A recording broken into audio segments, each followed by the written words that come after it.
It started like any other neighborhood get-together. People gathered in someone's backyard with plastic cups filled with cheap wine, everyone pretending to be closer than they actually were. There was the usual unspoken competition about who had their life more together. At first, I didn't think much of it. When the conversation turned to my husband, Mark, I didn't expect much. Mark's always been a bit socially awkward, the kind of guy who trips over his words or tells a joke no one gets until it's too late. Sure, I rolled my eyes at him plenty of times, but it didn't seem like a big deal. That night, though, something changed. Fueled by a few too many glasses of Chardonnay and the easy encouragement of the group, I started to join in. One of the women laughed and said, "We love Mark, but he's, a little different." I didn't think much of it at first, but before I knew it, I found myself chiming in. "Oh, you have no idea," I said, the words spilling out before I could stop them.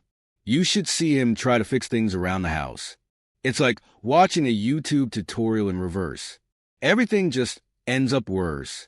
People laughed. Really laughed. Not the polite, "Oh, that's funny" laugh, but the deep, genuine kind that makes you feel like the funniest person in the room. And with that, I was hooked. I kept going, feeling the rush of being the center of attention. I swear, sometimes I think Mark secretly tried auditioning for America's Funniest Home Videos. I continued, the laughter encouraging me, like the time he tried to fix the garbage disposal and ended up flooding the kitchen. Classic Mark.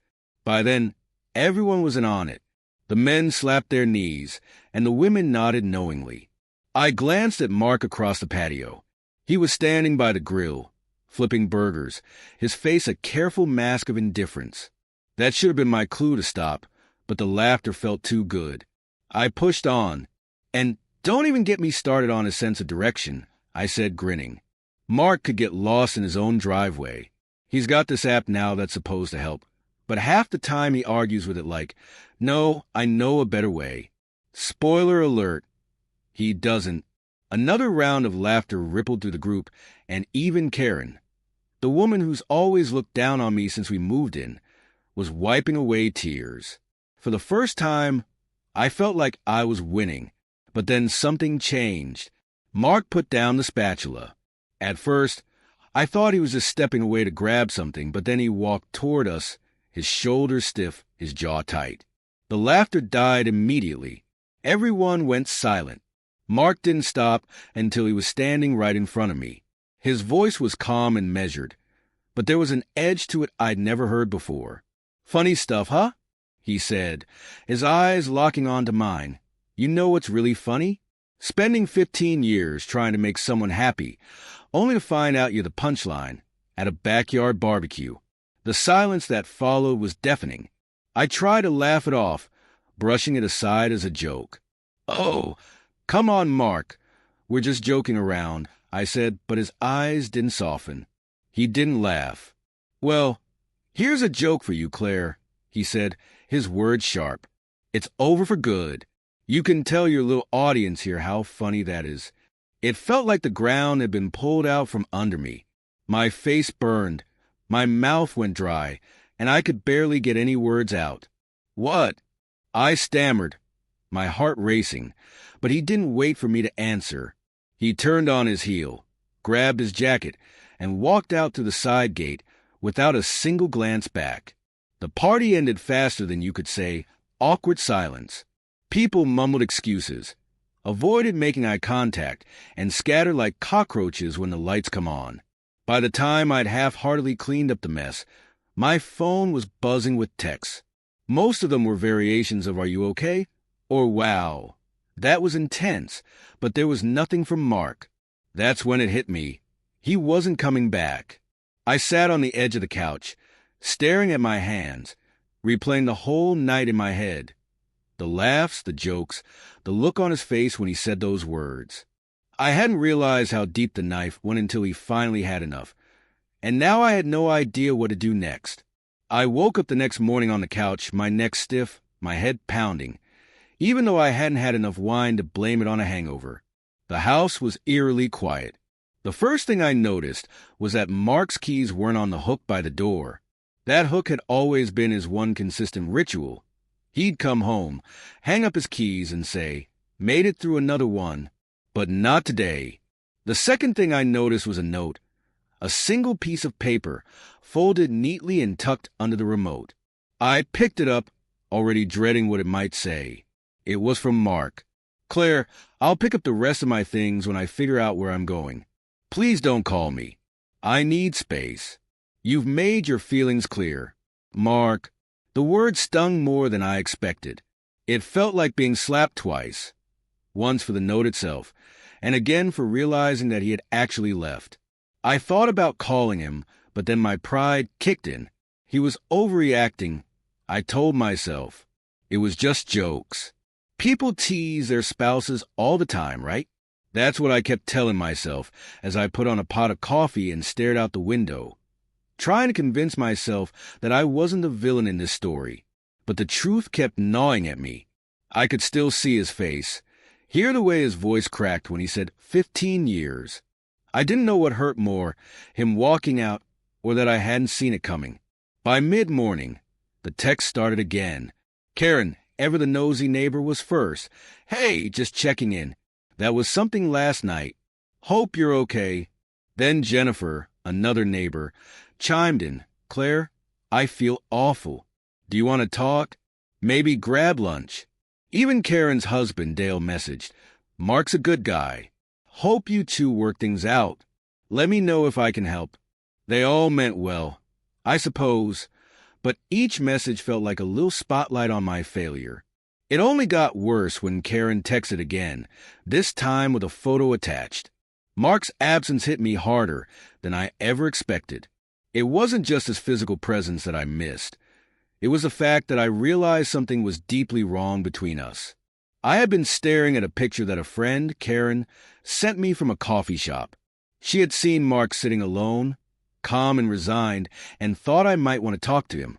My first instinct was to scream, cry, or throw my phone across the room, but instead, I just stared at the image.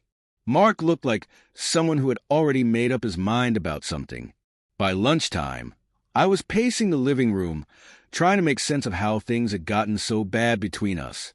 Our relationship had never been perfect, but we loved each other, didn't we? We weren't the type to post anniversary messages on social media or call each other pet names in public, but we had something good, didn't we? I tried to think back to the last time we had a real conversation. Not the mundane discussions about groceries and bills, but something more meaningful. It had been months, maybe even longer. Somewhere between the routine of daily life and my habit of venting about him to my friends, I had stopped seeing Mark as someone who could break.